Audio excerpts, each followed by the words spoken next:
All right, well, it's go time. All right, I'm ready. All right, I'm going to start admitting people. Okay. All right, welcome, everybody. My name is Lauren. As you guys are all joining, I'm so happy that you're here. This is my friend Kara Lehman, and I'm going to let more people come in. I know a lot of you guys. I see one of my students that I work with at the University of Florida Health Proton Therapy Institute. Looks like Olivia's joining us. Jessica's joining us. And so glad all of you guys could be here. We got Alexandra, we have Kate, Logan, Nicole. Thank you guys for being here. So while people continue to come in, I wanted to introduce myself. Hello, my name is Lauren Brown, and I'm hosting tonight's event. It's all about becoming more confident with calculations. And it's really the start of an effort to help students pass their board exams. As you guys enrolled in this Zoom call, you have seen my website that I put together where I'm committed to helping students pass their board exam.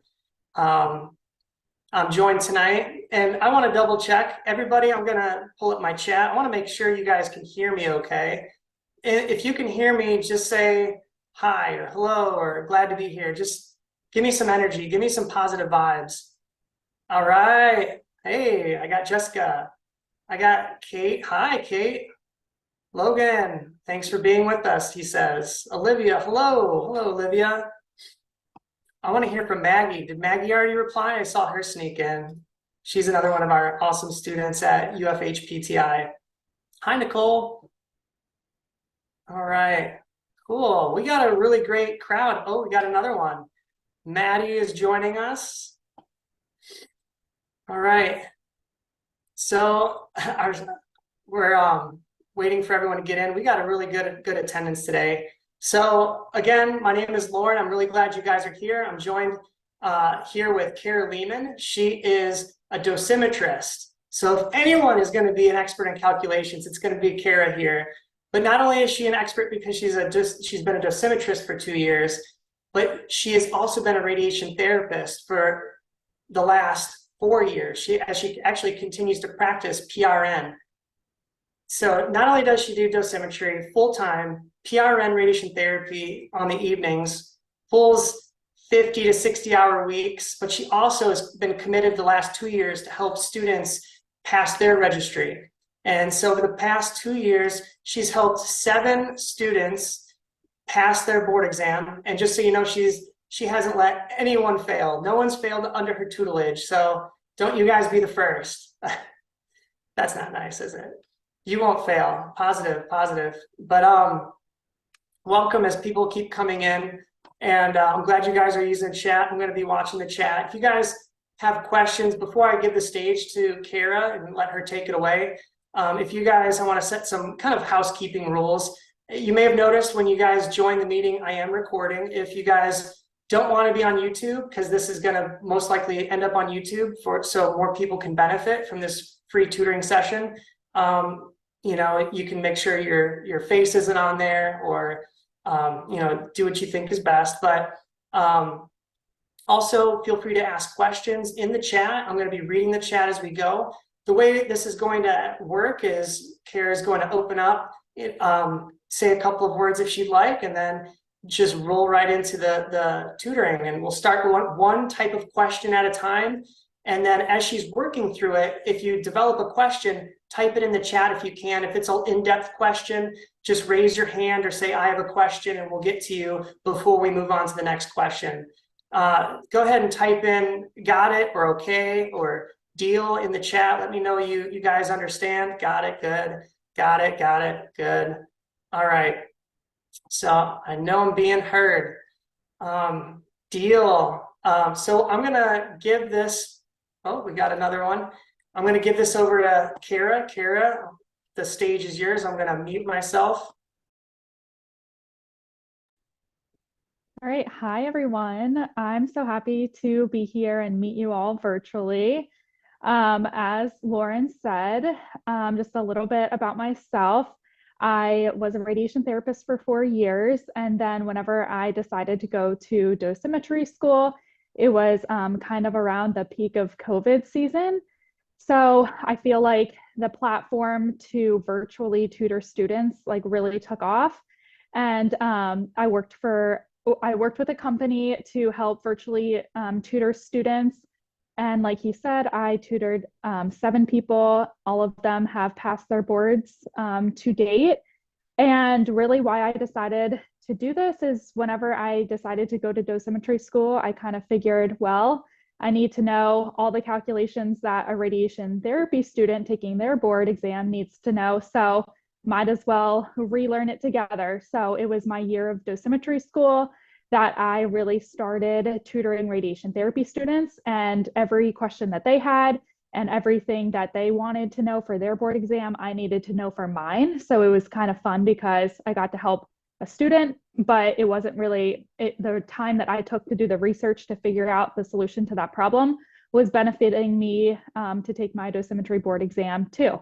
So that is just a little bit about me and why I got into this. I really am passionate about the field of radiation therapy. Like he said, I was a therapist for a few years, and I still continue to work therapy in the evenings.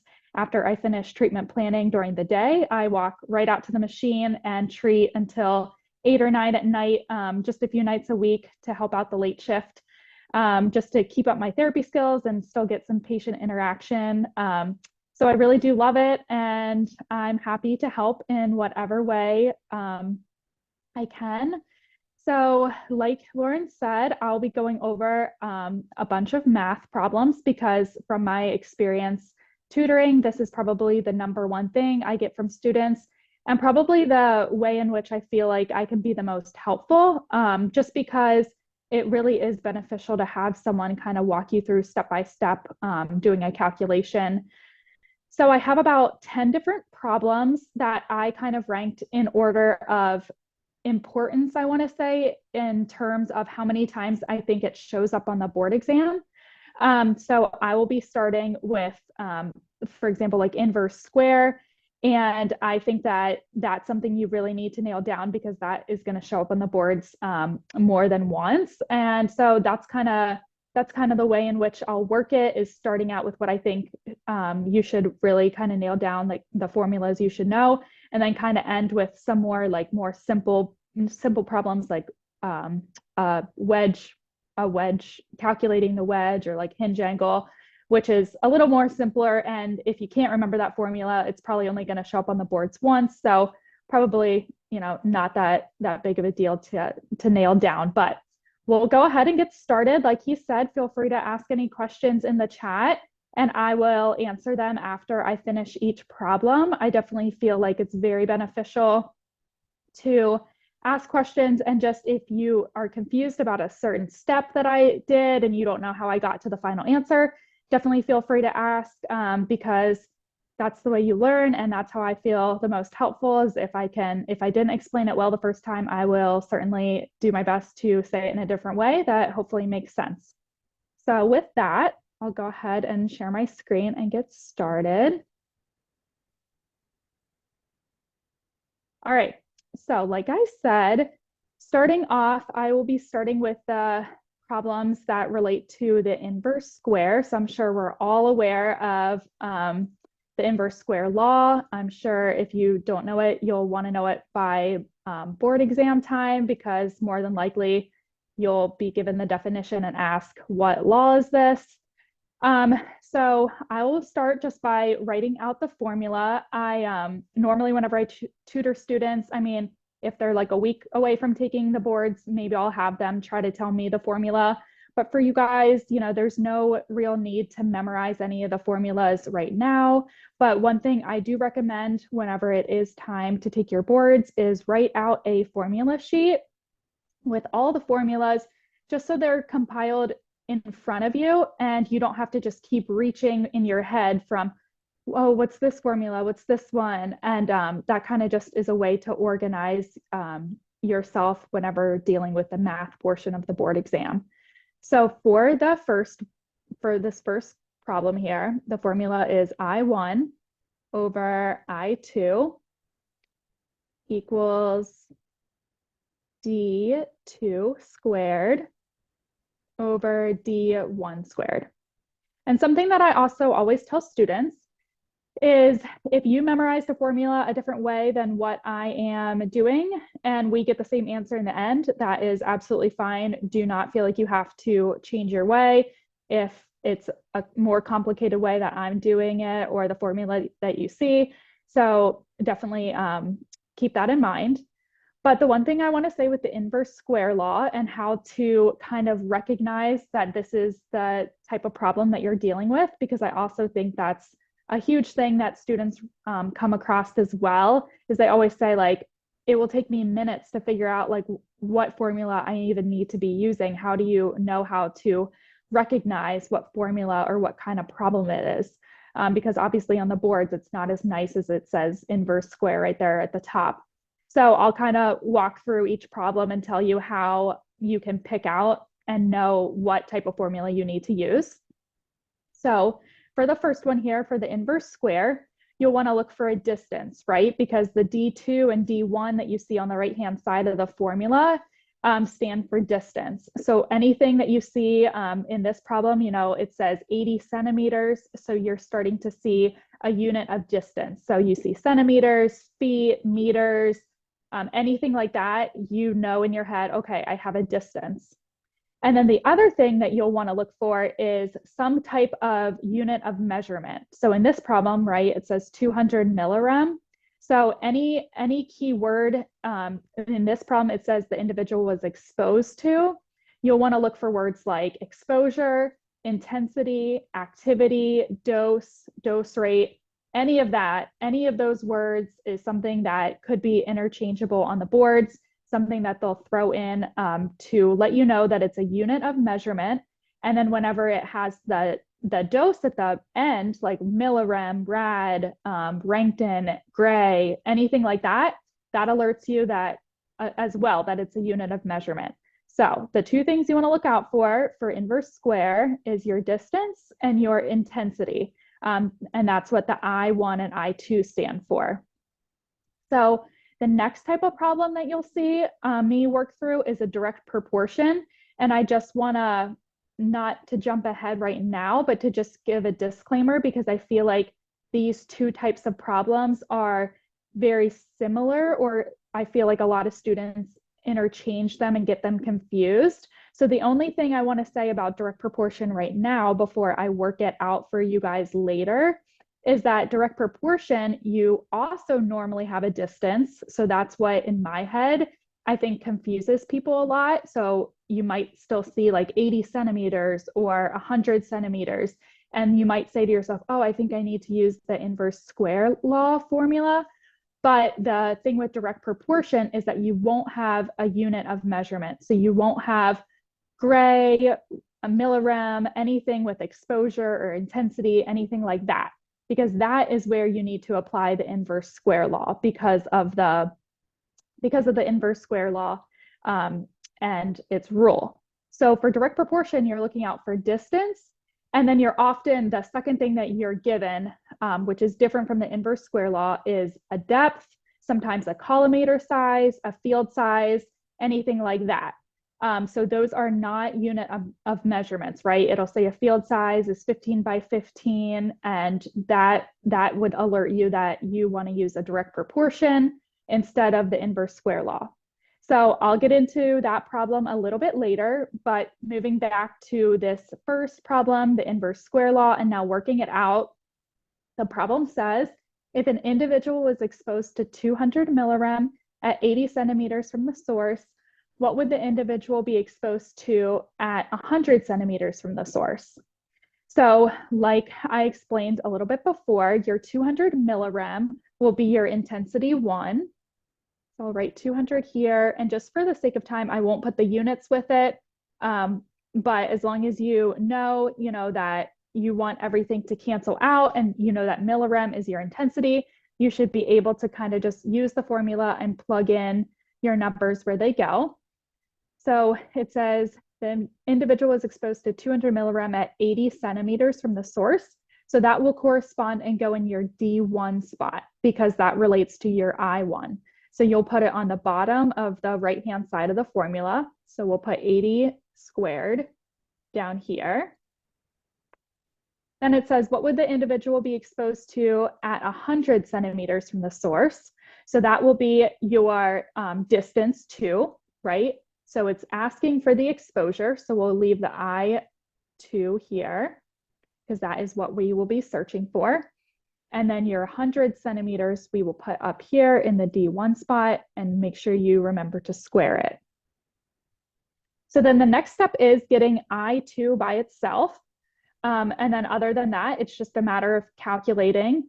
So what you want to do in order to get I by itself is you want to take this here and you want to work out the denominator. So you'll do I2 times 100 squared.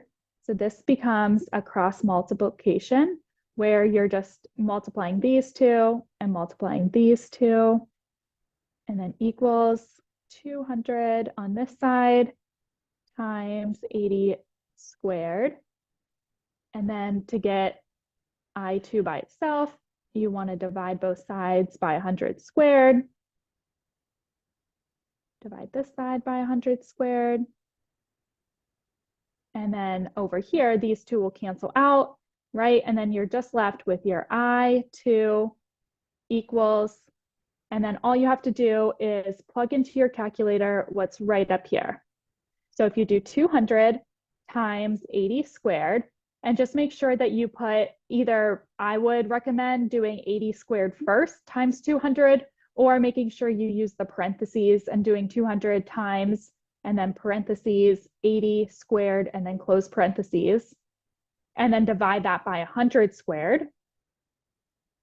You should get an answer of 128 millirem, which is answer C in this problem. So that is the end of the first problem here. Definitely let me know if you have any questions, or feel free to type in the chat if there was any part or any step of this that did not make sense. But that is the first inverse square problem.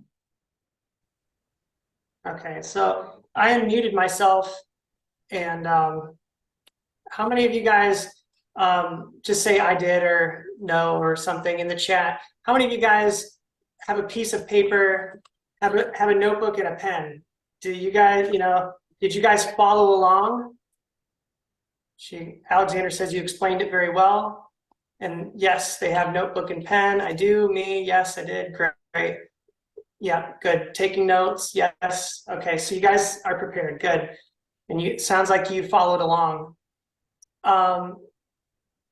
Is there anyone that struggled with cross multiplication when you were working it out? Like, if you're like me and you're years out from doing math, maybe it's not quite intuitive and how you get the I2 out of the quotients. Do you feel like you understand how she moved I2 out of the denominator spot? Click yes or no. Looks like yes, you guys got it. Okay. Understand. This is our first question. I don't expect to like belabor every question, but I want to get a feel for where you guys are at. And of course, if someone wants to explain their question or misunderstanding, and it's better over the microphone, we'll unmute you and you can explain where you got stuck. But I just wanted to use this opportunity to see kind of where you guys are at. If you get the whole cross multiplication, if you understand that, because it's okay if you don't understand it. We just want to clear it up before we kind of go deeper. Looks like we're good to move on. Last opportunity before we move on. Does anyone want to be unmuted and just ask something to clear something up real quick? You can say I do, or I've got a question. Nope. All right, we're going to move on. Thank you, Kara. Thank you for explaining that. I worked it out and you'll be so proud of me. I got 128 millirem. I got a little scared when I was like, oh my God, you mean I actually have to square something? And I don't know how to do it on my Android phone. So I just had to like multiply 100 times 100. But anyway, I did it. That is awesome. I'm super impressed with all of you. You guys are super Tricks. smart Thank because, you. yeah, I'm going to this is mute not myself. easy. Okay, awesome.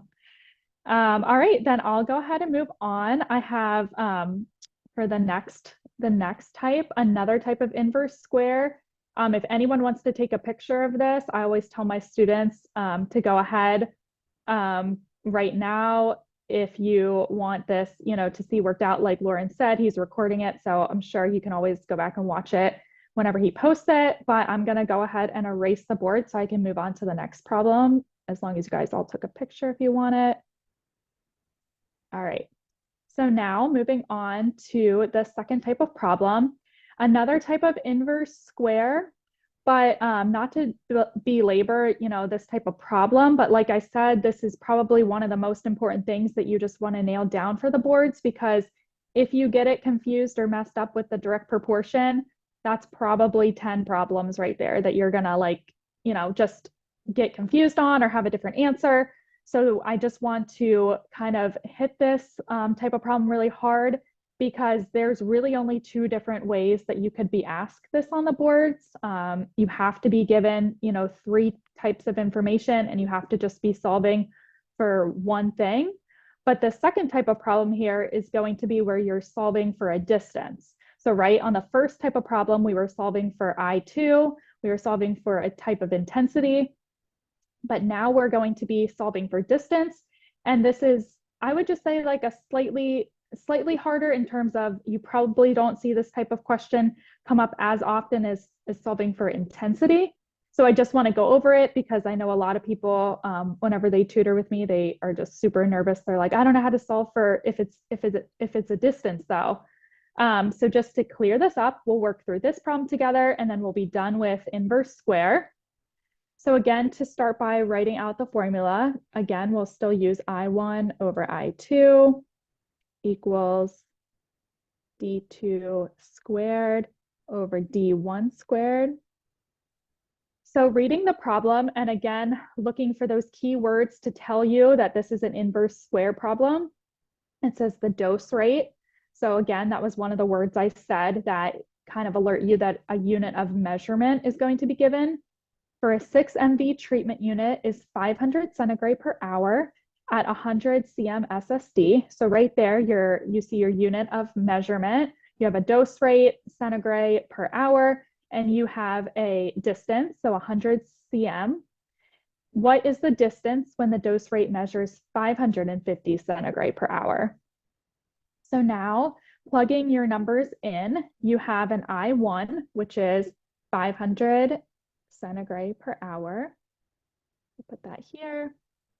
And it says that is at 100 cm SSD. So I will put for the distance, or I'm sorry, actually, I see that I wrote this.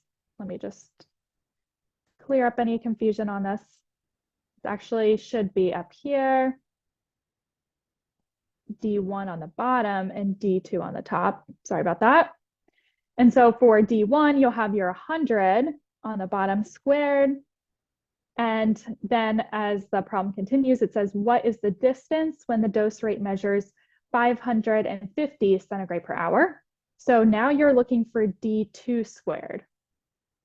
And again, the thing that I feel like students often forget is to keep the squared. So just don't forget to square at the end, and just keep right now that you're solving for D2 squared.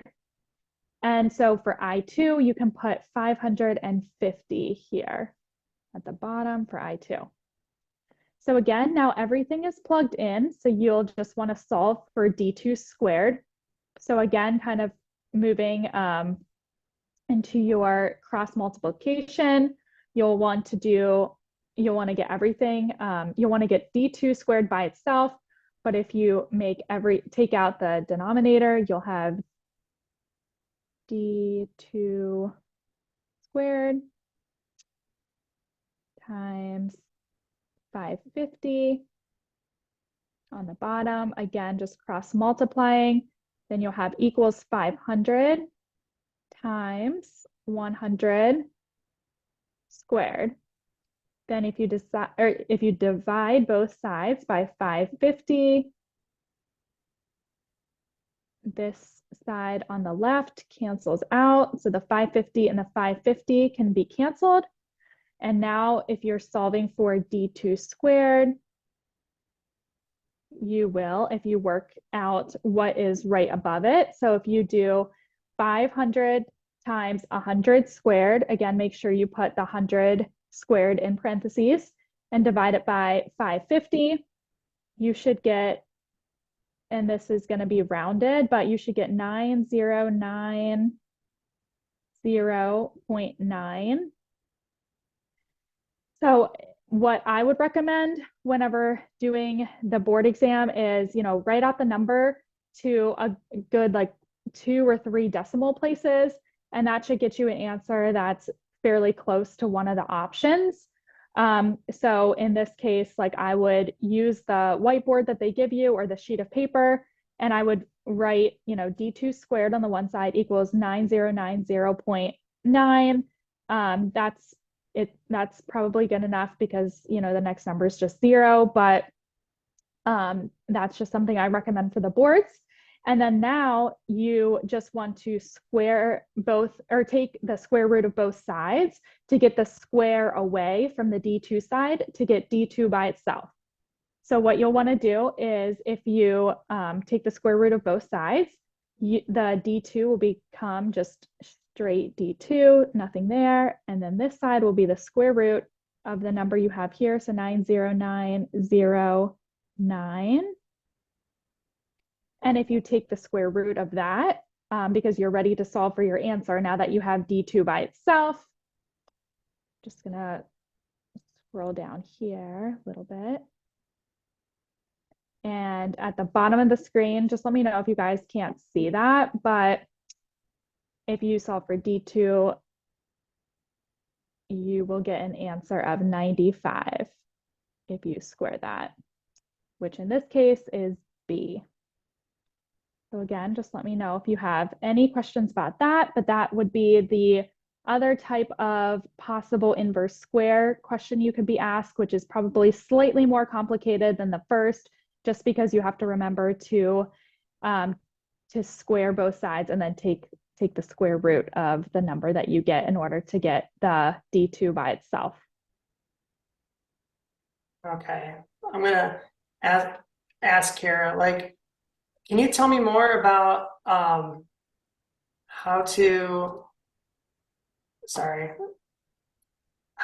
do the quotient thing? Like, did you do the quotient thing so that way it's a bit of a shortcut? Because I kind of saw there's like a long way and a short way, right? Where I guess you could you have squared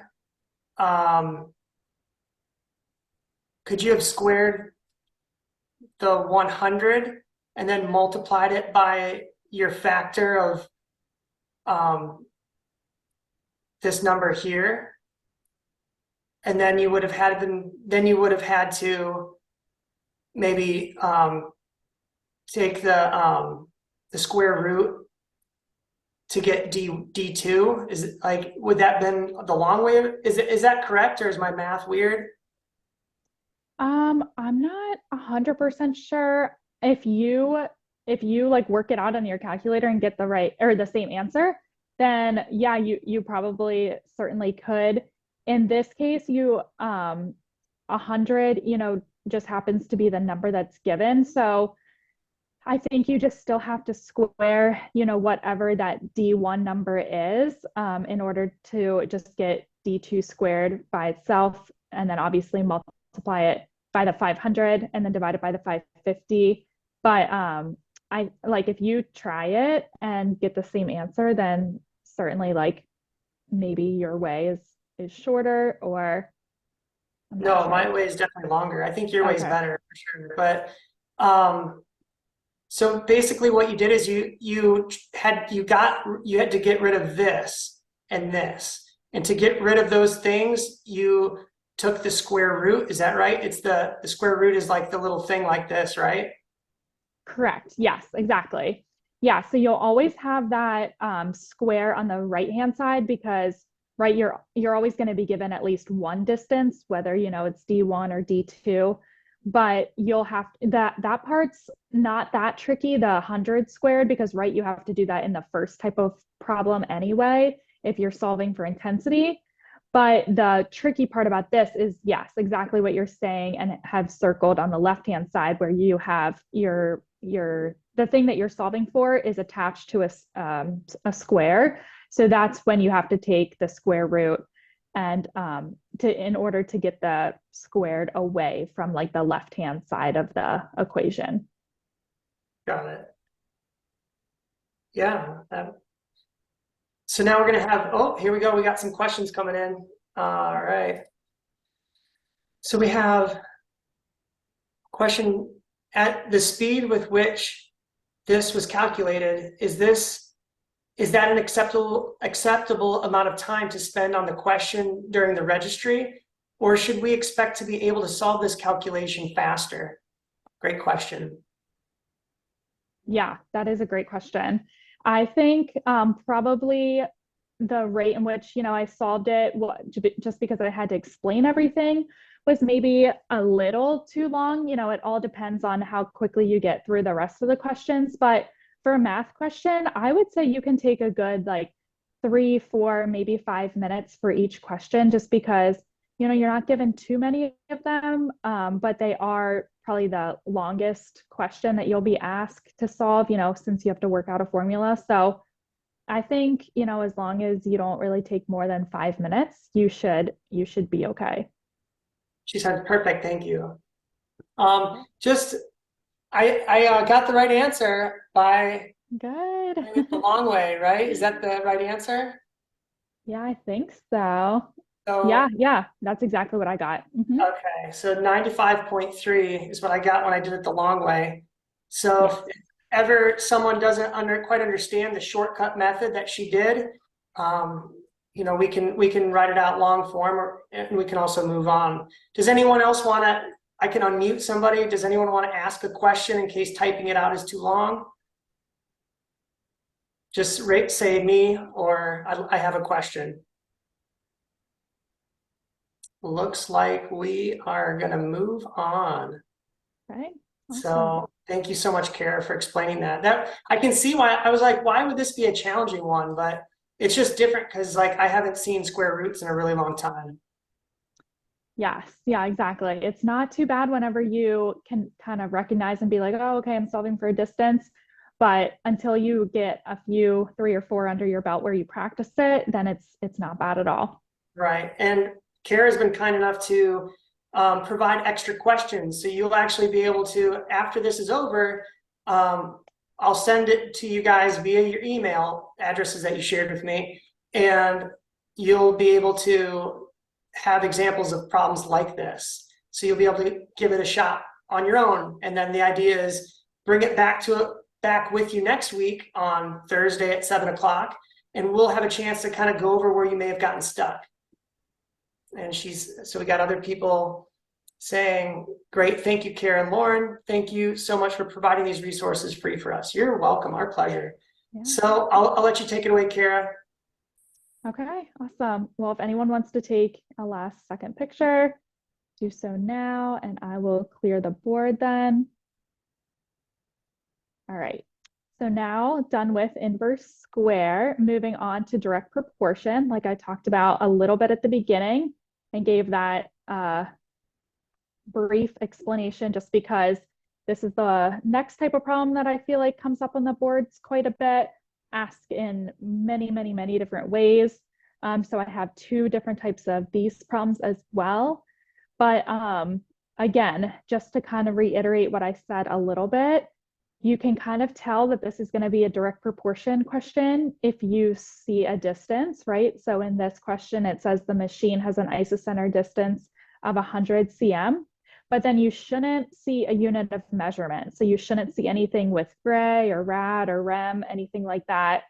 In this question, it says that the field width measures 16 centimeters at the skin surface, and it's asking for what the field width will measure at the isocenter.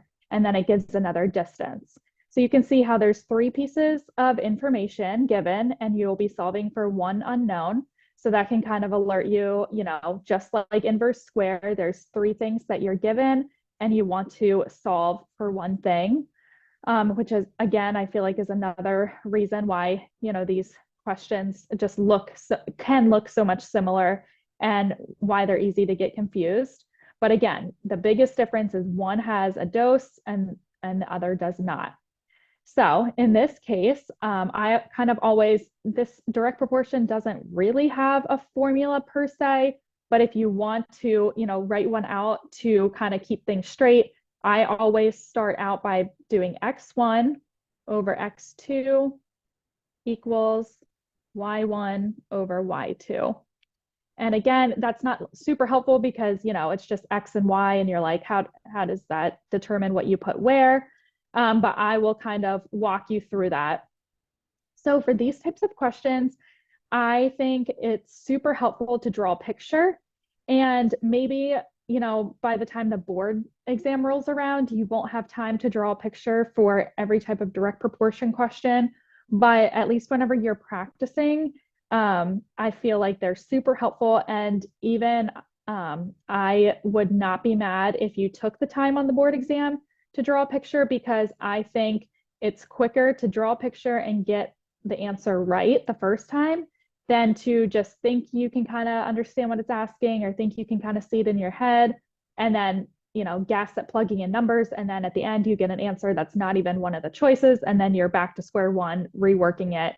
And you just, wasted like 3 minutes of your time. So what I always say is a quick picture, it takes 30 seconds to draw. So I don't think it would be any detriment to you on the board exam. So I will just draw on the left-hand side of the screen here. Let me know if you guys can't, see it for some reason, but it's a very simple drawing that kind of just helps illustrate, I think, what's going on here in this problem. So if you have your patient, I'll just draw this circle over here. So it's on the side of the screen that's, not white, it's just in the gray space. And then you have your beam coming down. So this is just a simple, AP beam. Just pretend like this is your patient, that's the circle. And you have a beam coming down from the anterior. And it's saying that the field width measures 16 centimeters at the skin surface. So if I was to draw, the width of this beam here from the left side to the right side, and I'm just kind of drawing. Sorry, I'm going to interrupt you. I don't see a circle. Are you drawing a circle? And yeah, can you not see my picture at all? I see the direct proportion problem with the x1, x2, y1, and y2. Okay. Looks like the students can see it though. So I got Jamie and Logan's, they're able to see what you're drawing. Do you see it on the left-hand side of the screen, okay, Lauren? Okay. Yeah, okay. I had my boxes over it. Thank you. Gotcha. Okay. I was gonna say I can certainly draw it on the white space. I just might have to erase it then. But okay, as long as no student in the chat is saying that they're having trouble seeing it, then they all see it. They're not like me. Okay. Awesome. Okay, definitely don't hesitate to say something if one of you can't see it. But if you were to draw, a distance from the left side of the beam to the right side, and, we're saying here where I'm drawing, is the skin surface, it says in the problem that it is 16 centimeters. So I'll just put a 16 right there at the skin surface. It wants to know what the distance is going to be at the isocenter. So, right, the isocenter is, if I draw a little X at the isocenter, that's down in the patient's body. And now I'm to draw, again, a distance from the left side to the right side. It wants to know what that width is going to be down there at the isocenter. So I'll just put a question mark because, right, that is actually what we are searching for. And you can tell by this picture, right, that we know with the principle of divergence that it's going to be skinnier at the skin surface than at the isocenter, right? Because it gets a little bit wider the further you traverse the patient or the further away you are from the source. So right there, this is something that I tell students. If you look at the answer options and you see A is 14.7, you know right there that's not the answer because it has to be bigger. It has to be bigger than 16 because you're further away from the source and you are, it's going to be bigger than 16 because it's just a larger width. So this is why I say pictures can kind of be helpful because right there you can eliminate an answer from not even getting super far at all. But if you don't draw a picture, you might in your head not really know, is 16 the isocenter or, is 16, where is that, in relation to the patient? So now we're dealing with options B, C, or D as potential answers. And now drawing the rest of the problem, it says that the machine has an isocenter distance of 100 centimeters. So I'm just going to draw this little scale on the side that if you start at the source and you draw down to the isocenter, this is going to be a distance of 100 centimeters. And then it says the distance, it says, what is the field width at the isocenter if the SSD measures 92? So you know that right there is telling you that the source to skin distance is 92. So, on this side, I'll just draw again from the source now to the skin, I'll put a 92. And that is drawing a picture with all of the information that you're given in the problem. So now going back to our formula and plugging everything in, you can choose the X's to be your distances, or you can choose the X's to be your field width. It really doesn't matter. You just want to make sure that you keep it consistent.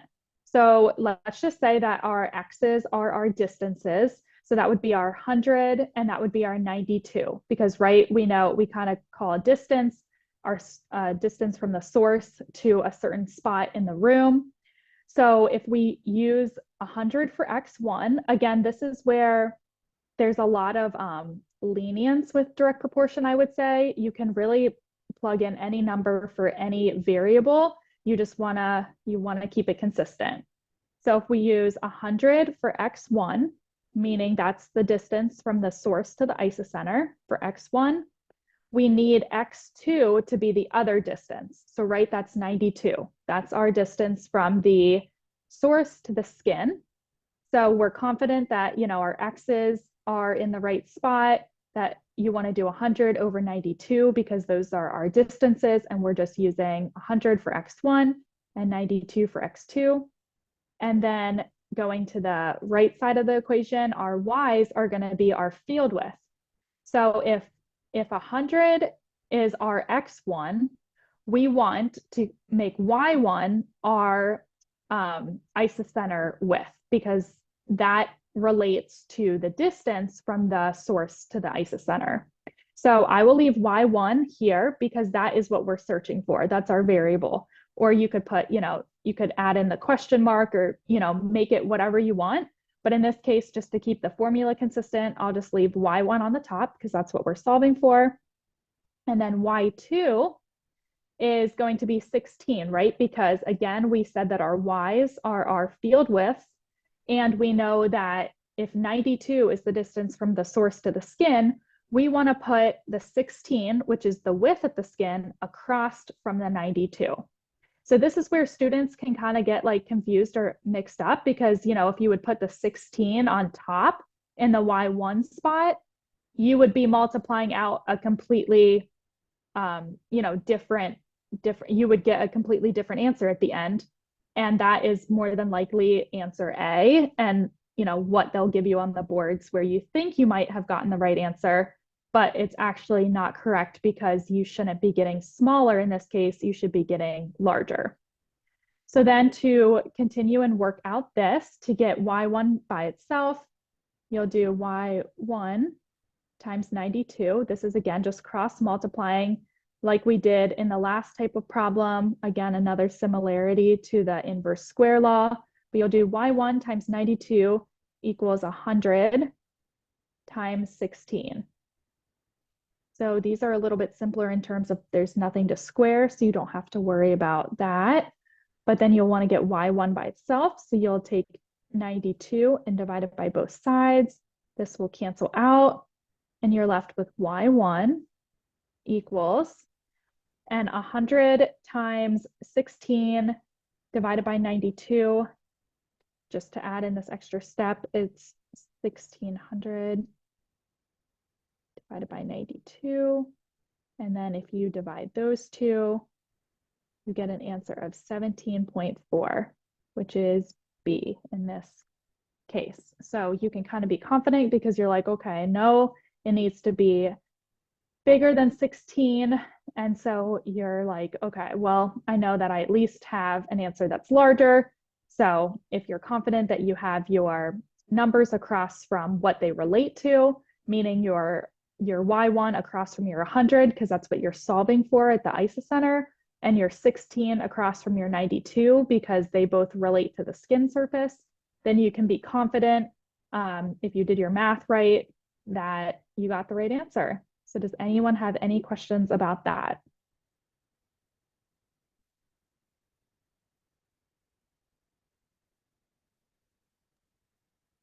So we got to get some activity in the chat. I know you guys are getting all this right. You don't have any questions, but who got it? Who got it right? Who can you like say me or yes, or like who got it right? I want to see some activity. Me, all right. We got a lot of me's. Good job, guys. Because this is three questions deep, and like I want to make sure you guys are still awake, right? But it's not easy. Like I worked this out, and I was pretty pleased that I was able to get the right answer. Alexandra says, can you elaborate on techniques that we can use to make sure that we put the field measure in the right location? Great question. Because I thought about that too. I was thinking like, okay, well, I got X1 and X2 and Y1 and Y2, which is a good generic starting point. But like, do I keep the SSDs together, or do I keep the thing that's associated with the SSD together? Like, how do I think I'll read the question one more time, and I'll let you answer it, Kara. But she says, can you elaborate on the techniques that we can use to make sure that we put the field measure in the right location? Yes. Yep. So that is a very great question. And probably, the biggest thing that you want to nail down with these types of questions.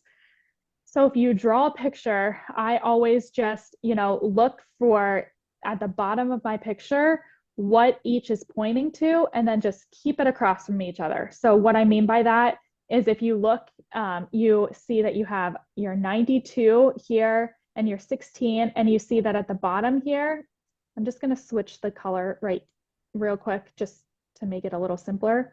But see how both of these kind of end at the same spot in terms of your distance and what you're solving for. So, this is your distance 92 to the skin, and then this is your field width at the skin. So then in my head, I just say, okay, I need the 92 and the 16 across from each other. And then you see here, again, if I switch this back to these relate to each other, right? You have your question mark, your width at the isocenter, and you see your 100 is the distance. And you're like, okay, I need my 100 and I need my question mark to go across from each other.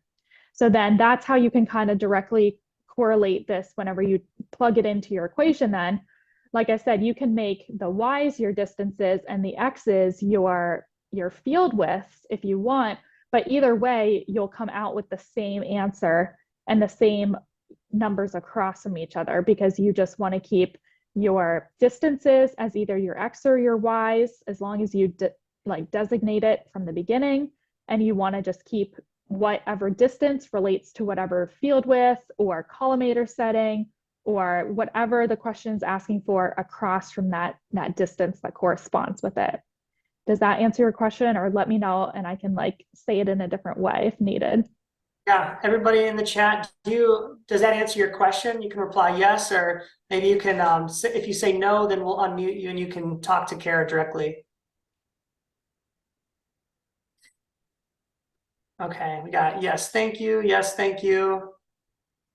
And Jessica said the picture really helped. It helped make the whole thing easier. And Logan, I got it at first.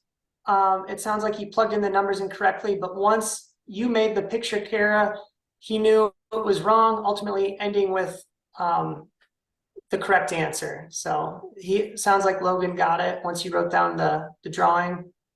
Yep, Right. thank you for walking through step by step. Yes, thank you. Okay, great. So it sounds like you guys are on kind of keeping along, going along with what Kara's doing. So that's great. There's no, if you're not getting it, that's okay because we're all in like different levels or spectrums or different places in our journey. We might be earlier in our journey than others, or we may have a different math background than others. So it's not, you're not wrong, you're not stupid if you're not getting it or you're feeling like you're not quite there yet. I don't want to single anyone out that doesn't want to be singled out. A lot of times what I find in school or what I found in school is if I have a question, odds are there could be three other people that have the question that just don't say anything. And so that's why I keep wanting, I'll unmute somebody if someone wants to clear something up because I know it could benefit the whole group. But I really appreciate you guys. You guys are doing great. You're tracking great. Thank you. Well, I'm going to turn it away to Kara again. Okay, awesome. Thank you guys for being so responsive in the chat. That's super helpful. If anyone wants to take a last minute picture, go ahead. I'm going to erase the board here in a second. The only thing that I'll say that kind of made me, think of it that I just want to say that I often tell students to just be careful on the boards that, this was sparked by one of your comments in the chat was, yeah, I think sometimes before you draw a picture, right, you see things like you kind of read the question and you put things in order of the way it's given. So, right, you see 100 centimeters, then you see 16 cm, and then you see 92. So, sometimes you're really quick to be like, okay, 100 times, or you think the 100 goes across from the 16. So you're like, okay, I'll multiply 92 by 16 with the cross multiplication divided by 100. And just because you're, plugging it in from the order in which you see it. So that's just the one takeaway that I'll say that, be careful with that on the boards because just because you see it in a certain order doesn't always mean to just plug it in that direct order, just to make sure that you understand what it's asking for and plugging it in correctly with what you're solving for. So that is it. With that, again, I have one more direct proportion question because I said, I feel like this shows up on the boards a few different times, and this is just a different way in which it could be asked. Again, I'll try to go like a little bit quicker through this one because I don't think it's too complicated. It's just, throws another piece of information at you. And I feel like if you can get, these two down, that it will be super helpful in establishing a pretty good background in direct proportion questions. But for this one, it says the field treated with an isocenter at a depth of 12.5 cm on 100 cm SAD Linac. The collimator setting is 20 by 25. The field size would measure what on the patient's skin surface?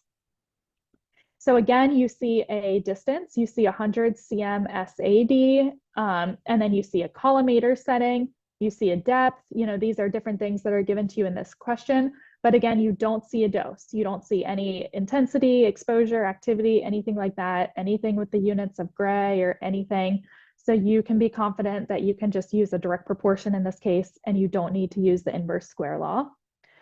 So to draw out a picture for this one, again, I don't want to make it too complicated, but what I'll just draw is kind of in the same way that I drew the last one. So you have a patient here, that's your circle.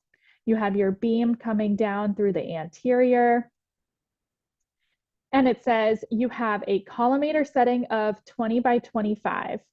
So I will just draw up here, in your collimator. Let's just do 20 by 25. So this problem's a little bit trickier because, right, you're not just given a width, you're given the length and the width of the field size. So you can see that your answers, you have two things that you're going to be solving for. So in this case, you're actually going to be doing, your problem twice. You're going to have x1 over x2 equals y1 over y2. you're going to solve for one of the variables, and then you're going to do the exact same thing and solve again for the other setting. So if your collimator setting's 20 by 25, and we're just filling out the rest of this picture, you can put, X here for your isocenter here, somewhere in the body. This question is now asking for your field size at the skin surface. So this is now, a little bit different than the last problem. So I'll just put a question mark here because that is what you'll be solving for. Then it says you have 100 cm SAD. So again, if we draw a distance scale on the side that's going from your source to your isocenter, I'll do 100. And then it says, then right, that the other piece of information that you need is the distance from your source to your skin, right? So the thing that we drew in the last problem is the distance from the source to the skin. But in this problem so far, it doesn't directly give you that, right? It tells you that the field has an isocenter at a depth of 12.5. So you're going to have to do an extra step to calculate the distance, right, from your source to your skin. So, some people just want to try to plug in 12.5 somehow and try to get the answer, but you want to remember that you need two distances in order to either use that for X1 and X2 or Y1 or Y2, depending on how you want to plug it into the problem. So in this case, if you know that the isocenter has a depth of 12.5, I'll draw another scale here where I will start at the skin surface and go down to the isocenter and put 12.5. So if you know that your distance from your source to your isocenter is 100, and you know that this distance from your skin surface to your isocenter is 12.5, what you can do to find your distance from your source to your skin is actually just take 100 minus 12.5, and you'll get 87.5. And I'll put that down here at the bottom, 87.5. So now you can fill in, this part up here and just put 87.5 for your distance from your source to your skin. Okay, there's a point here.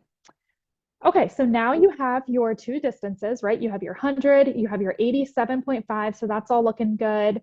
You have your question mark, which is your field size at the skin surface. And then the other thing that I'll say is, right, your collimator setting or your field size is always defined at the isocenter. So even though I drew, 20 by 25 up here, really, I could also, that's actually what it measures like here at the isocenter. So the setting is 20 by 25, but again, that's not what it actually physically measures inside the head of the machine, right? That's what it actually is at the isocenter.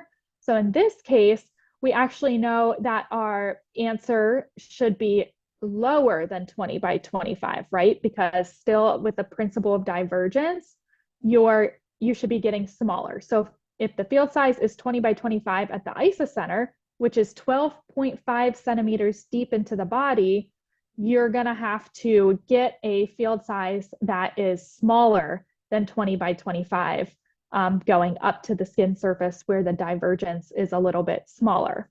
So right there, you can eliminate, answer D, because that is 22 by 9 is larger, than 20. So in this case, we know we're only dealing with answers A, B, and C. And then we can go ahead and plug in our problem. So like I said, we're going to be doing this twice, but I'll just start by writing the formula. So x1 over x2 equals y1 over y2. And again, I'll write the same thing over here. So x1 over x2 equals y1 over y2. And so if we keep it consistent like we did in the last problem and make x our distances, we can do for x1, we'll still do the 100 because, right, that's your distance from your source to your isocenter.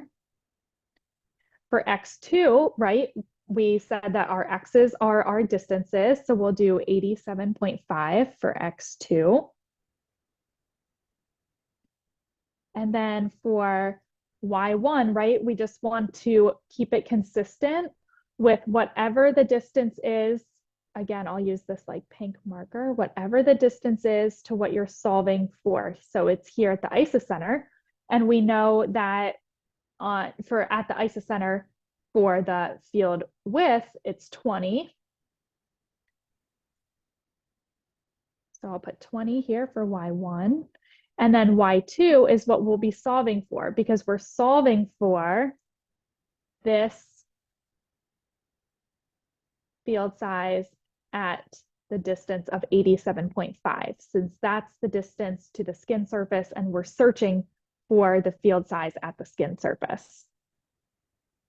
So then again, to just work out the problem, this part is just the same algebra that we've been doing. So y2 times 100, if you cross multiply, equals 20 times 87.5. Divide both sides by 100. You get y2 equals, in this first part here, you get 17.5 for your 1 collimator setting at the skin surface.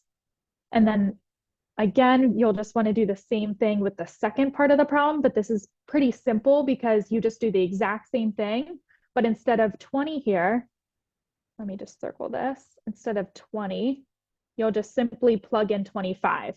So like if I was on the board exam, I probably wouldn't, write this question out twice, but anywhere that there's 20, so just it would be like down here, whenever I'm solving, I would just, instead of 20, plug in, do 25 times 87.5 and divide it by 100.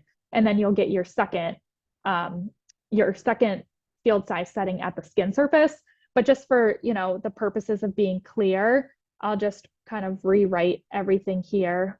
But again, this shouldn't confuse anyone, or it's not meant to. Sorry, 87.5. Just because I'm using pretty much the exact same numbers, but instead of 20, I'm just using 25 and still solving for y2. So definitely let me know if you have any questions on this. Again, it's a little bit more complicated than the first type of direct proportion question. But if you draw a picture, I feel like makes it a little less confusing. And then for this, you get 21.9, which is C in this problem. So then these two would be your answer, 17.5 by 21.9.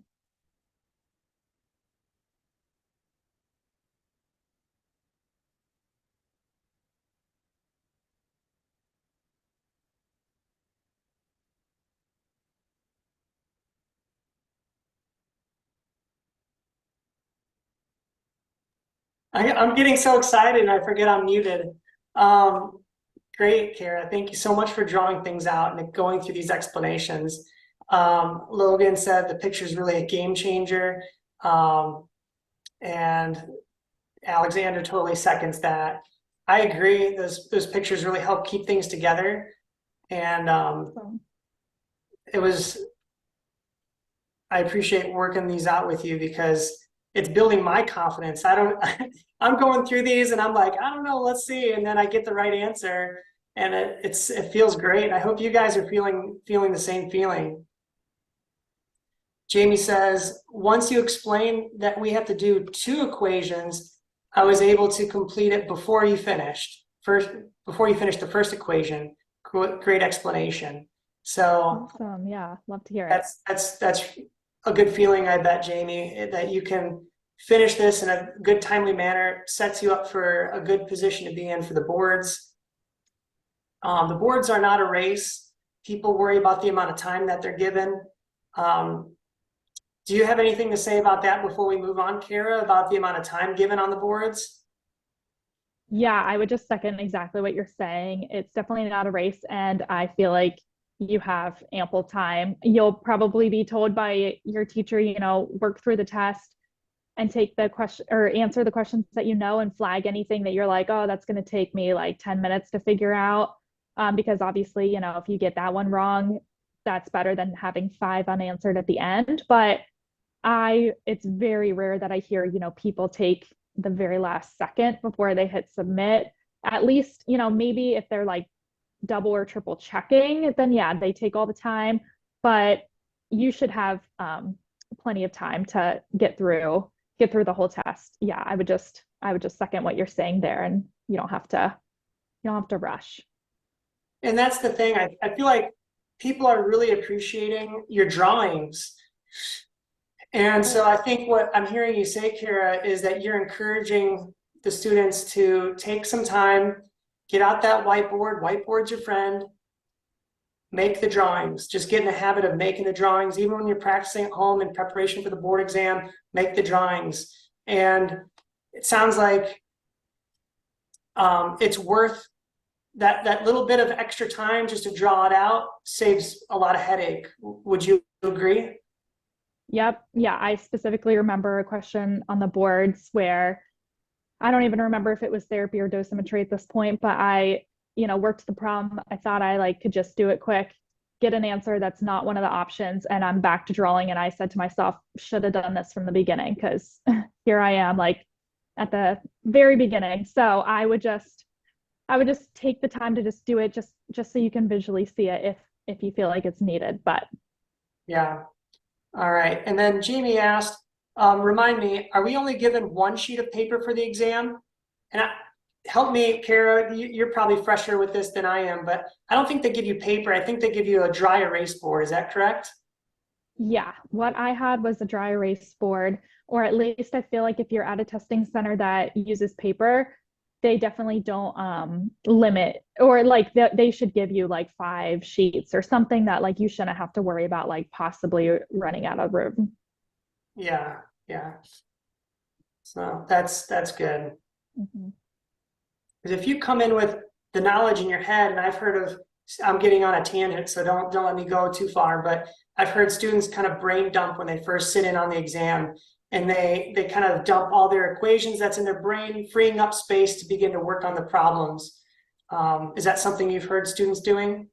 Yes, I've definitely heard students having like maybe 5 equations. You don't need to write out like this direct proportion equation, right? That's like one you could eliminate. But like some of the longer ones, like the gap formula or anything that like you might get confused on, or like it's hard to keep, is it a plus sign? Is it a multiplication sign? Is there a squared? Anything, it's hard to remember those little things. If, yeah, you just go straight to the boards, write it down as soon as you start test taking, and then you're not second guessing yourself whenever you get to the problem and need to use the formulas. Yes, I agree. Okay. Does anybody, before we move on, does anybody want to say something about this? Do you want to talk about if you got stuck and where you got stuck? It might be very helpful for others if you did. Otherwise, if you guys are good, feel free in the chat to say help or something, and then we'll pause. But otherwise, if the chat's free and clear, we're going to move on. Okay, chat is free and clear. I'm going to mute myself. All right. If anyone wants to take a last second picture, go ahead and I will clear the board. The next thing we're moving into is the gap, which I don't think is anything super complicated or anything to like really get worried about. The biggest thing I would say is just the formula is a little bit longer. So as long as can memorize that right before you go in and take the boards, that's like going to be your biggest battle, I think, is just remembering the formula. And then, the rest of the problem from what I've seen, from what students have sent me from practice tests that they're taking and things like that, there's really not too many ways that they can trick you with the wording. So that's kind of the good news about the gap questions, is that it's pretty much you just plug it into the formula that you have memorized. So this is the gap problem that we have. I just have one type of this problem because again, it's not too complicated as long as you know the formula. I will just start by writing out the formula, but this is one that I think a lot of students at least have different ways of, sorry, let me just erase that. This is supposed to be a G for gap. I think a lot of students have like different formulas that they memorized, which I had never learned anything other than one type of formula. So if this is different than you memorize, again, do not feel like you have to memorize my way. Definitely plug it in your way. And as long as we get the same answer, then, you know, we're good to go, totally fine. If you don't get the right answer, you could just use this formula. I don't think it's like any more complicated than any of the other ones. But what I'm writing out here is gap equals 1/2, and then you multiply that by your length 1. So in the question, it should give you something like this is the length of field 1 or the length of the first field. And that's what you'll plug in for L1. And then times the depth over the SSD. And then simply the same thing for the second half of the problem, the second half of the formula, it's you add the 1/2 the length of field 2. So that's the only thing that changes on the second half of this equation, times the depth again, and then over the SSD. So reading this problem, it says a craniospinal treatment is to be delivered to a patient with 2 adjacent posterior fields in order to treat the spinal column. So that is indicated on this picture, right? So if the patient's laying prone and you have 2 fields here that you have to treat the spinal column, you have to have a separation somewhere, whether that's at the skin surface, whether that's down in the middle of the patient's body, whether it's above the patient, it doesn't matter where. That's something that's decided by the doctor in dosimetry. You know, you as the therapist don't have to worry about that, but what you do have to worry about is calculating that gap if you're given the length of field 1 and length of field 2. And then you obviously, when you set up your patient, you want to apply whatever gap you get. So if it's 1.2 centimeters, you obviously want to make sure that the inferior portion of your first field and your superior portion of your second field, that there's a 1 point, you know, whatever you calculate cm gap on the skin. And then that way you can be confident that the plan that you're delivering is what the doctor and dosimetry has decided upon is appropriate for this patient.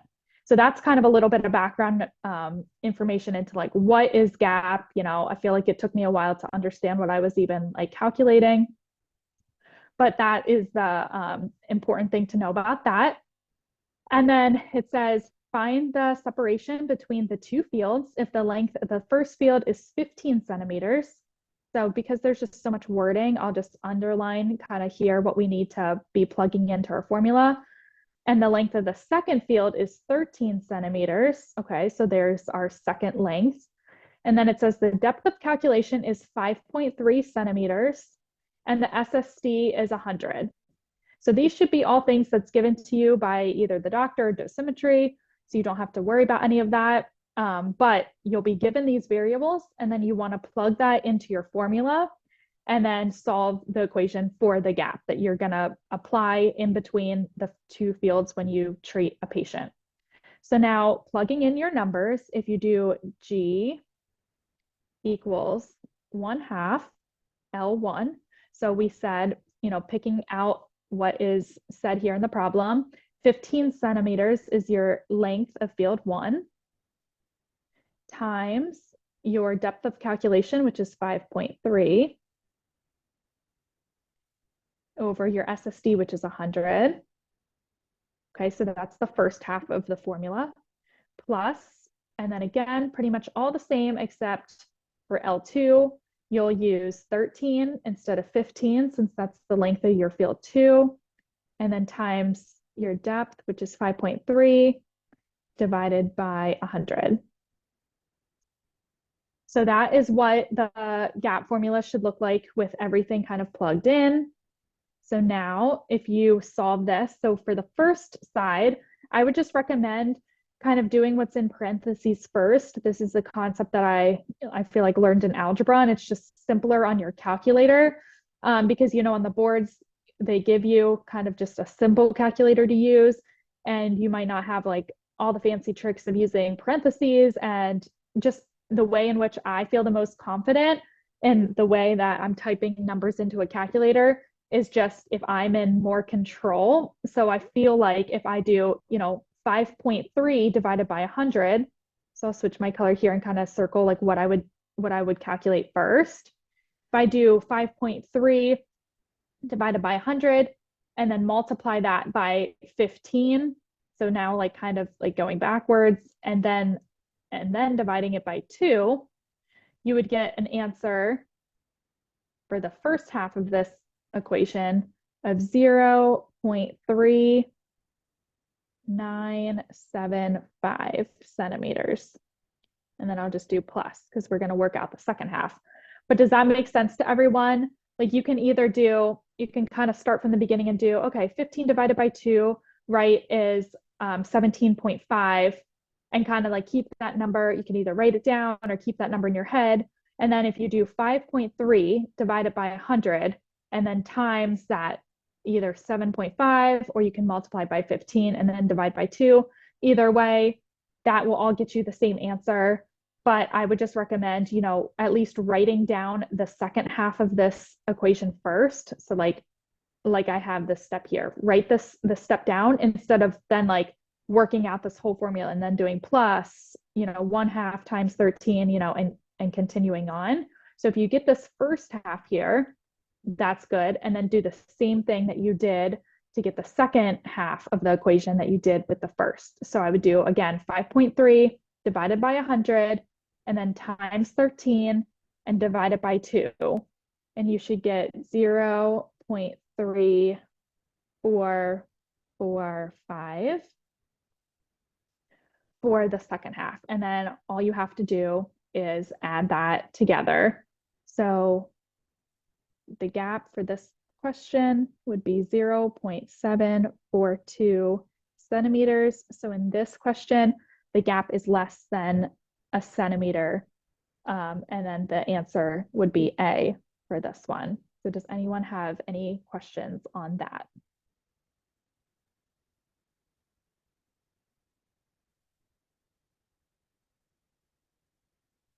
Okay, looks like Jamie has a question. Jamie, I'm going to unmute you. Is that okay?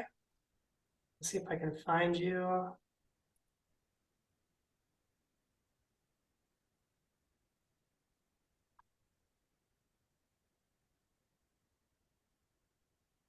All right, Jamie. Let's see, you should be able to unmute yourself.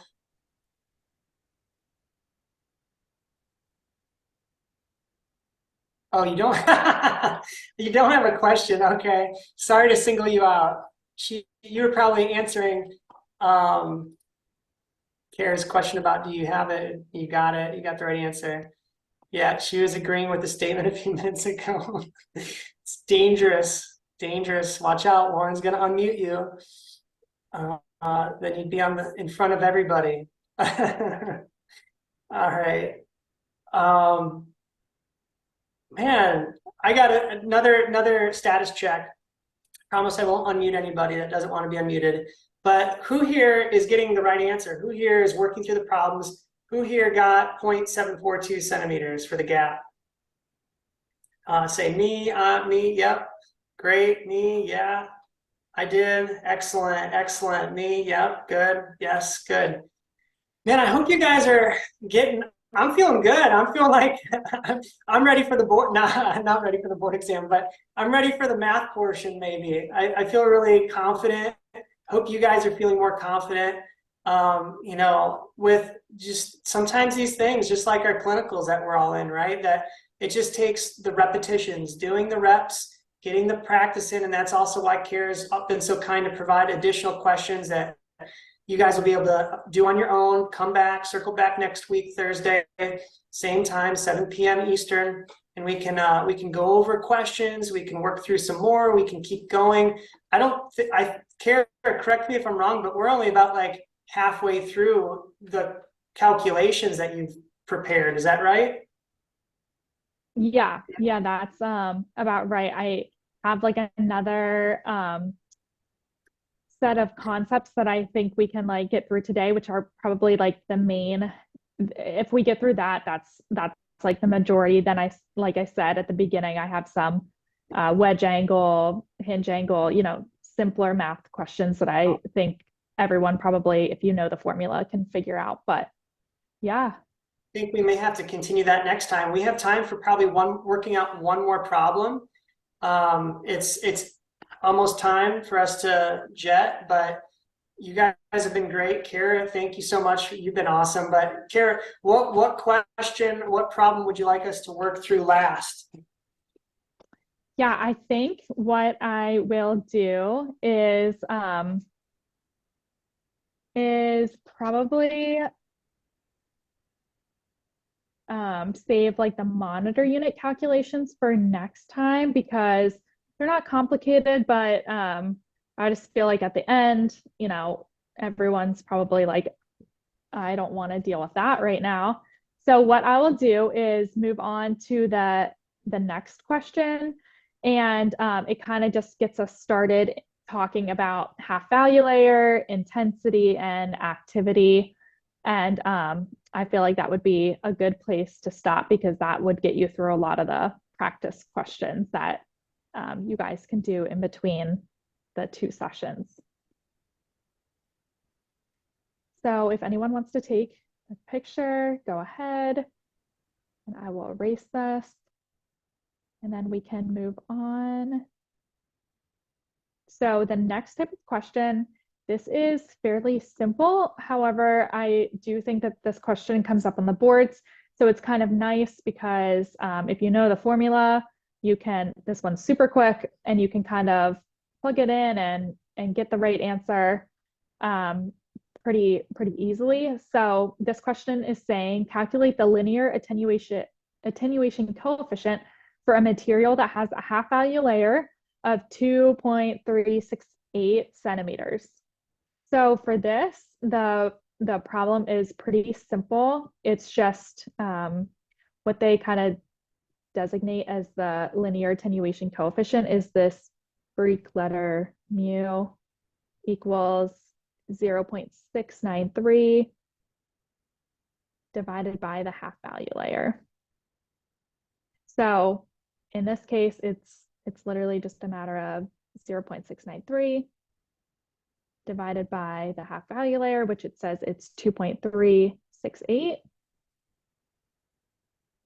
And then just, obviously dividing this out, you do 0.693 divided by 2.368, you get 0.293. And that is B.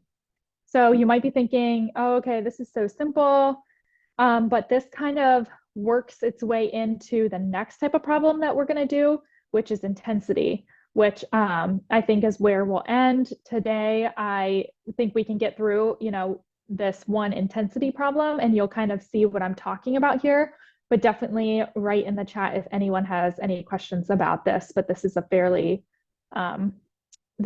basic problem as long as it gives you just the half value layer. Again, there's no other really tricky way that this could be asked on the boards.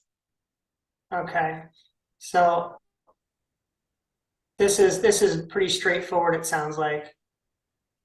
And so it's just a matter of memorizing the equation of mu equals 0.693 over the half value layer, and then just recognizing, would they ever give you mu and ask for the half value layer and you got to kind of do a little bit of cross multiplication?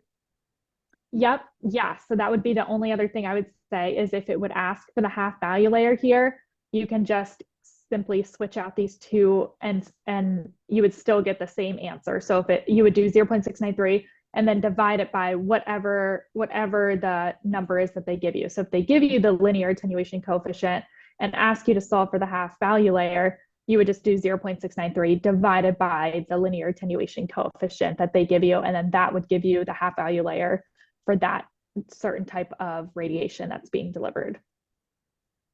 Okay. Okay. Good.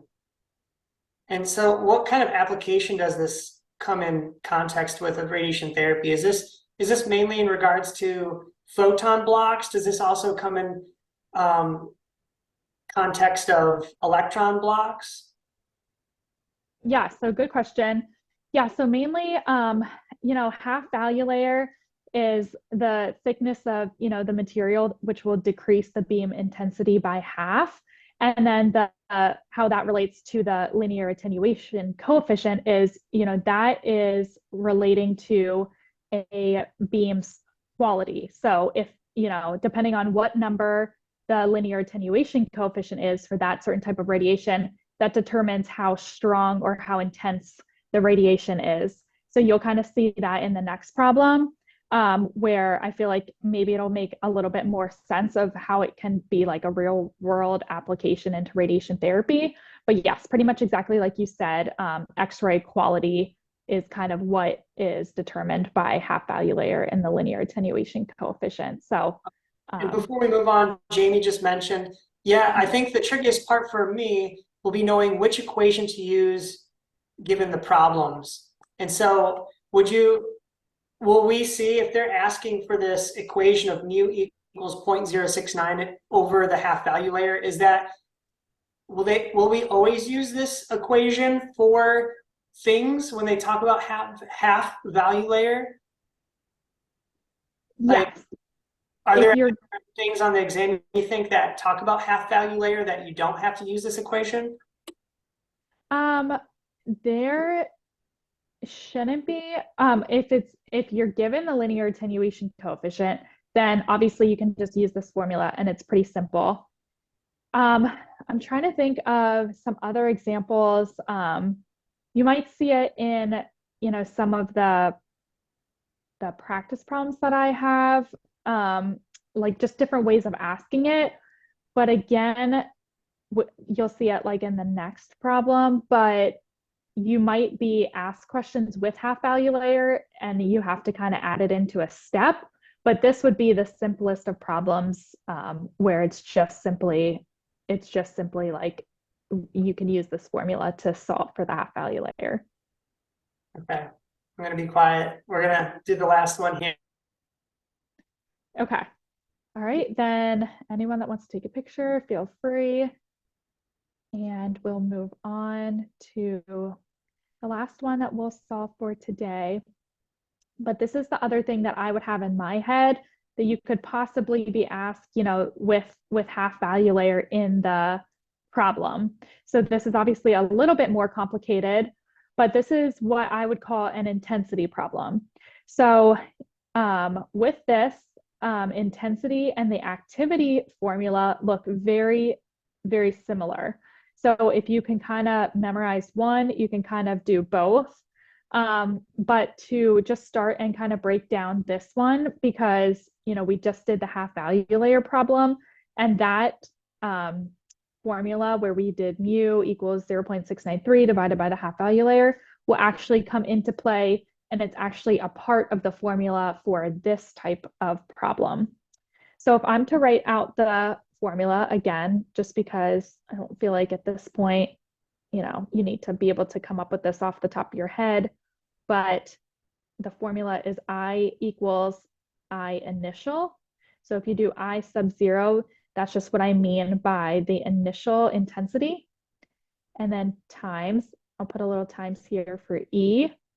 So it would be E raised to the negative.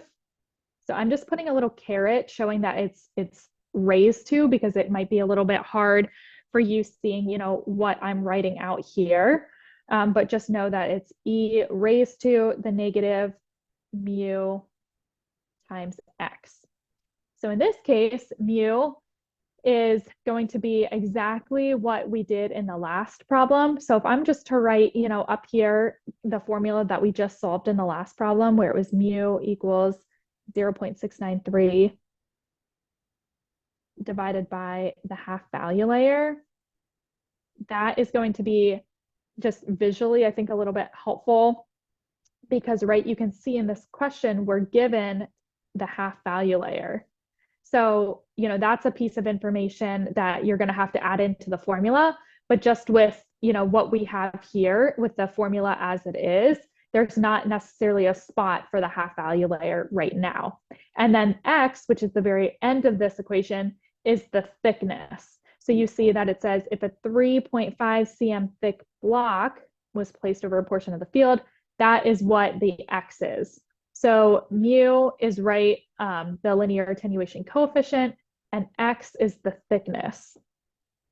So now to kind of just plug in the problem, we're going to be solving for I. So this question says 1,500 photons initially emerge from a machine. So that word initially kind of keys you into that that's your initial intensity. So I will put just 1,500. And again, the unit would be photons, and everything else either doesn't have a unit or will cancel out. So you don't have to, you can see that your answer is photons at the end. So I'll just not write photons, but just know that that would be the unit. And then times E. And then to just write out this formula and kind of show what it's going to look like, it's going to be E raised to the negative. Now solving in or plugging in the mu equation for mu, if I'm to write this in parentheses, it would be 0.693 divided by the half value layer, and then times the thickness, so times X. And that's all raised right to the E. So like I could put this in brackets because like all of this is raised to the E. So now plugging in for the half value layer, because it's given to us in the problem, right? So the half value layer of the block is 2 cm, and the X is the thickness of the block, which it's given to us here, 3.54. You can just do the problem as I equals 1,500 times E raised to the negative 0.693 divided by the half value layer, which is 2, times 3.54. And both of those are in centimeters. Like, so the 3.54 is in centimeters, the 2 is in centimeters. So that would cancel, the units would cancel, I should say. So now your problem is going to not have any units except for the photons. And now if you're to work this out, I would just recommend by doing, again, the right side of the equation first, or kind of like the more complicated part. So you can leave this 1,500 here for now, and then times, E raised to. But if you do negative 0.693 and divide it by 2, and then times it by 3.54, you would get an answer of negative, right? Because nothing's there to cancel the negative. So you should have a negative whenever you're plugging this into your calculator. But I get negative 1.22661. So that's just like being very extra with how many decimal points I'm going out to. You certainly don't have to keep that many, and you're going to get an answer that's the same or very similar to the correct one if you don't. But just for the purposes here, where I'm being very clear, so everyone can make sure that you're getting the right answer, because I feel like this is probably the most complicated problem that you could get on the boards in terms of just what you're typing into your calculator, with like having the E and like raising it to a certain number that's a negative and things like that. But now that, you just do the algebra part of it, right? So now that you've calculated the 0.693 to the negative divided by 2 times 3.54 and get this number, now you should be able to just plug in your calculator. You can just do 1,500 times E, or you don't even have to type in times in your calculator, but you can, if you feel more confident, you get the same answer. And then you don't have to do, whenever you hit the E on your calculator, you shouldn't have to hit like the caret or raise it to anything. It just automatically does that. And you just will type in now negative 1.22661. and then you should get the answer. That's 440 photons. And then that's A. So does anyone have any questions about that? I know it's a little complicated, but hopefully you can kind of see how that mu, the linear attenuation coefficient, kind of works itself into this problem. And it's easier to keep it straight if you understand, the first problem that we did, where you're solving for the linear attenuation coefficient, and then now plugging it in and using it as a smaller formula in this larger formula for this problem. That kind of makes sense.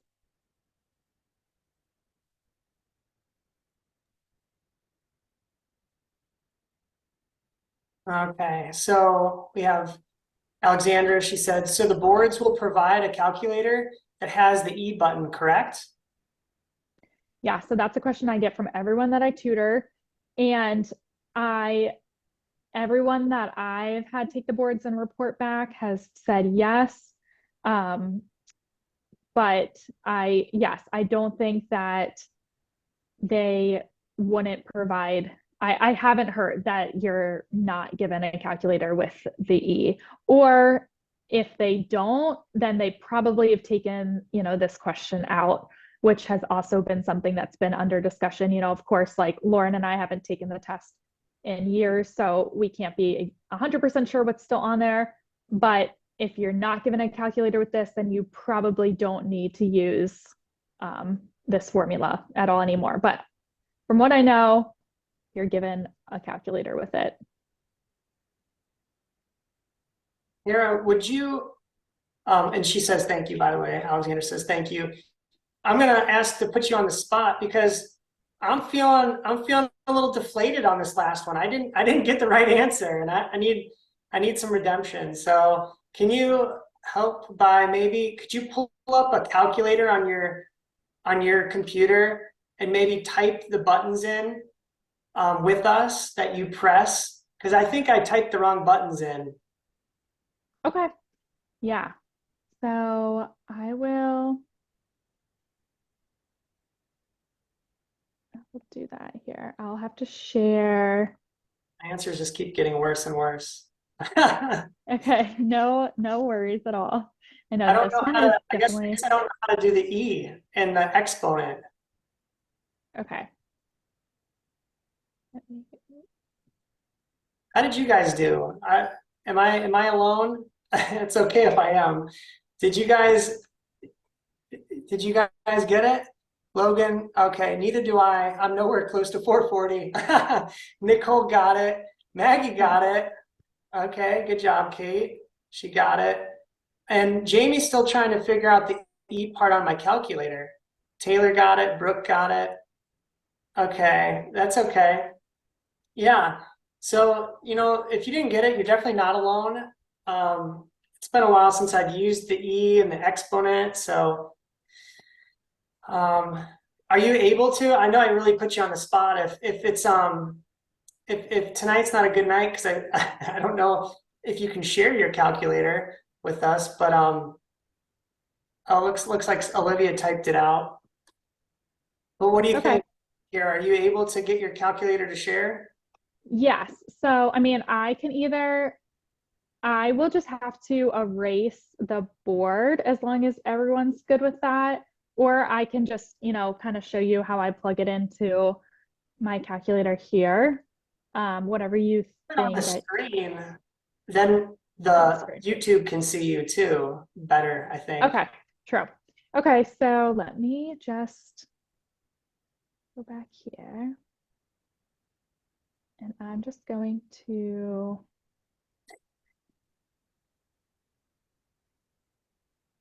okay, so I'm going to stop sharing for right now, and then I'm going to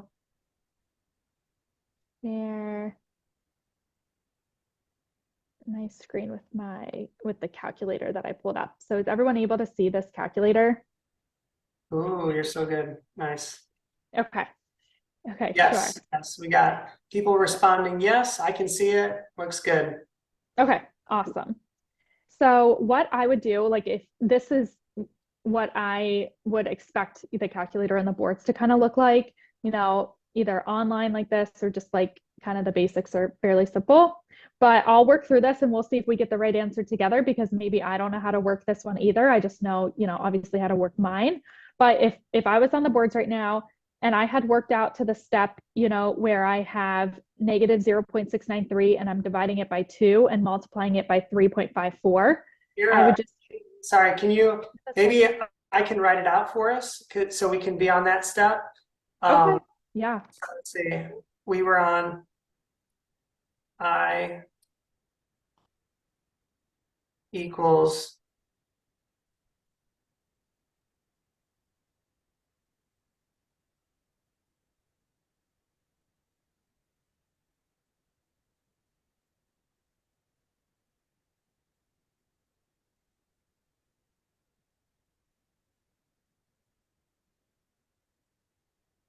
guess there's like a little caret Yep. and Yeah. Or you don't have to. Yeah. It's clear that it's like raised to. then I rounded, so I wasn't quite as precise as you. Yeah. No, that's totally fine. That'll Okay, so work. I think that's where we were, right? Yep. I think so. So now I would just do, so if I'm to work this out on the calculator, 1500, and then you shouldn't need to multiply, but just in case, times E, and then see how it already raises it, but just I would put in parentheses just to be safe, I guess, this negative 1.23. And then if you hit equals, okay, so Nice. 438. You are good. Okay, let me know if you get that or something close.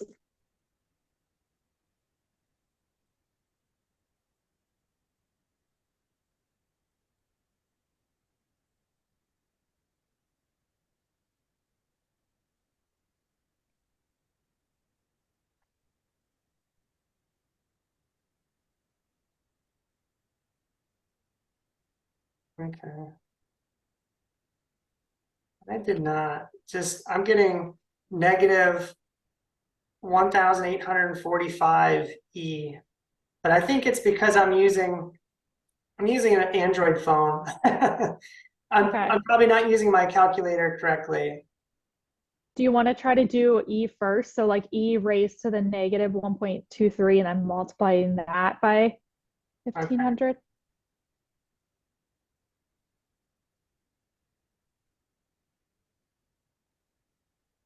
Okay. Maybe it's because I didn't do raised. So maybe it's just because I multiplied. So E raised to negative 1.23, and then multiply that times 1500. Oh my gosh.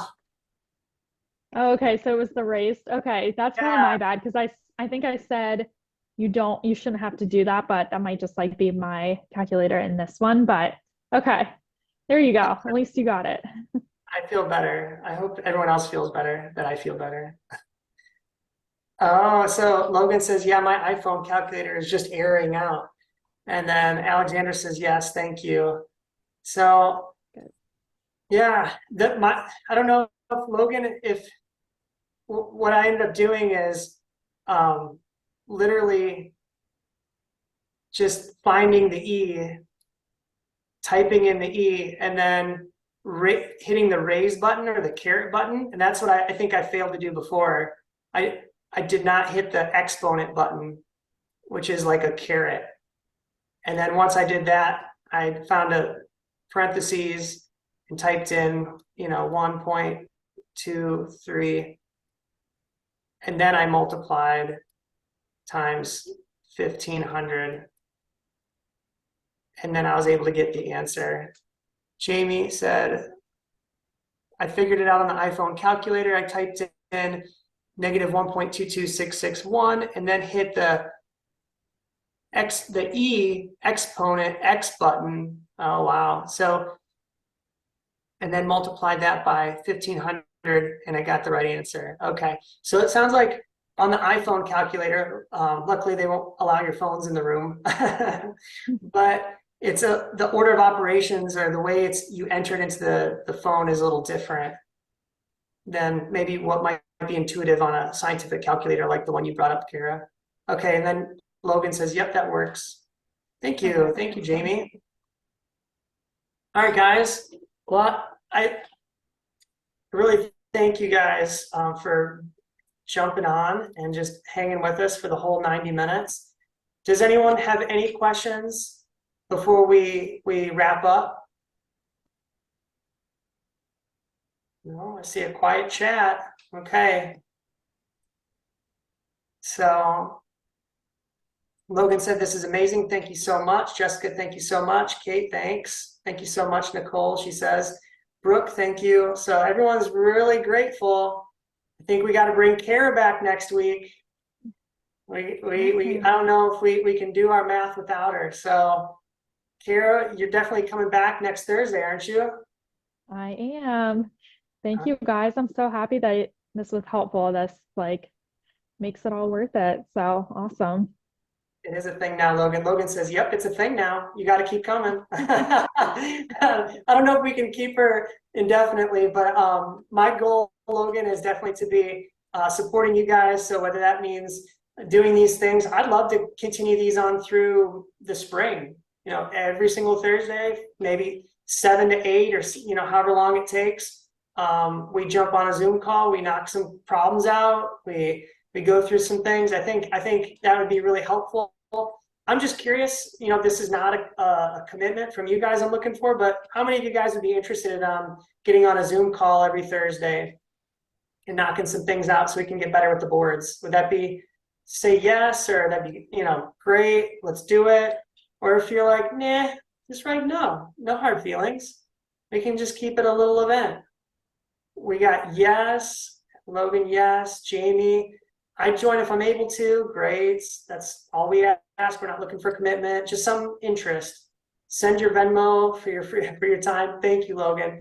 We're not. We can donate anything you want to generously give. We can donate to maybe the Red Cross or some charity. But this is all free. I just want to give you guys value. I appreciate you guys jumping on and. So I'm done. I'm going to look out in your emails, everybody, for the questions that Kara provided. I'm going to send those right after we get off the call. And so that'll be hitting your inbox. Feel free to get cracking on those this week and then bring all your questions. Even I don't know, Kara, what do you think? Should they attempt to go through the questions we didn't cover just to see if they could figure it out? And then maybe they run into questions and they could I don't know, have some good questions for you on the questions that we haven't gone over. What do you think? Yeah, that's definitely sounds good to me. I would say, yeah, that was the last thing I was going to mention is that, you know, we didn't get through everything that I have on those practice questions. So definitely attempt them if you want to try. But I wouldn't like, you know, stress yourself out over it or, you know, make yourself frustrated if you're like, "Oh, I don't even like know this formula." So no worries at all, but feel free to go ahead and attempt them. You probably should be able to do at least like 70% of them, depending on like with the formulas that we have. And like I said, I kind of went in order of importance in terms of how many times I think it shows up on the board. So, you know, if you at least work through the direct proportion versus intensity and things like that, I think that would be good. Great. So we're gonna wrap up. Thank you, Kara. Appreciate your expertise. Thank you for joining us. You're welcome. Yes. All right. Well, I hope you guys have a great night. I know it's getting close to maybe like midterms and other things. So I wish you guys the best on your tests if you guys are having tests. And good luck on rocking out your clinicals. To the students that are in my place, you guys are great.